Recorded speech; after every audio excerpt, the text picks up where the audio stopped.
Hello guys, ಈ ವಿಡಿಯೋದಲ್ಲಿ smoke detector project ಯಾವ ರೀತಿ ಮಾಡೋದಂತ ನೋಡೋಣ. ಇದು ಒಂದು ಸೆನ್ಸರು. ಇದ್ರ ನೇಮ್ ಬಂದ್ಬಿಟ್ಟು MQ ಸ್ಮೋಕ್ ಸೆನ್ಸರ್ ಅಂತ. ಇದು ಮಾರ್ಕೆಟಲ್ಲಿ ಅವೈಲೇಬಲ್ ಇದೆ. 100 ರೂಪೀಸ್ ಇದು ಪಿನ್ಔಟ್ ಬಂದ್ಬಿಟ್ಟು VCC ground and digital output, analog output. ಈ ಸೆನ್ಸರಿಂದ ತುಂಬ ಪ್ರಾಜೆಕ್ಟ್ ಮಾಡ್ಬೋದು ಗಾಯ್ಸ್. ಮೊದಲನೇದಾಗಿ ಬ್ಯಾಟ್ರಿ ಕ್ಲಿಪ್ನ ಪಾಸಿಟಿವ್ ವೈರ್ ಬಂದ್ಬಿಟ್ಟು ಸೆನ್ಸರ್ನ VCCಗೆ ಆ್ಯಂಡ್ ಬ್ಯಾಟ್ರಿ ಕ್ಲಿಪ್ ನೆಗೆಟಿವ್ ಬಂದ್ಬಿಟ್ಟು ಸೆನ್ಸರ್ನ ಗ್ರೌಂಡ್ಗೆ. ಆಮೇಲೆ ಬಜಾರು 12 ವೋಲ್ಟ್ಸ್ದು, ನೀವು 5 ವೋಲ್ಟ್ಸ್ ಬಜಾರ್ ಕೂಡ ಬಳಸ್ಬೋದು.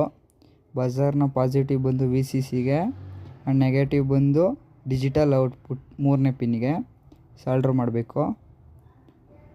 ಅದಾದಮೇಲೆ ಒಂದು LED ಪಾಸಿಟಿವ್ ಬಂದು ಸೆನ್ಸರ್ನ ಪಾಸಿಟಿವ್ಗೆ ಆ್ಯಂಡ್ LED ನೆಗೆಟಿವ್ ಬಂದ್ಬಿಟ್ಟು ಡಿಜಿಟಲ್ ಔಟ್ಪುಟ್ ಪಿನ್ಗೆ.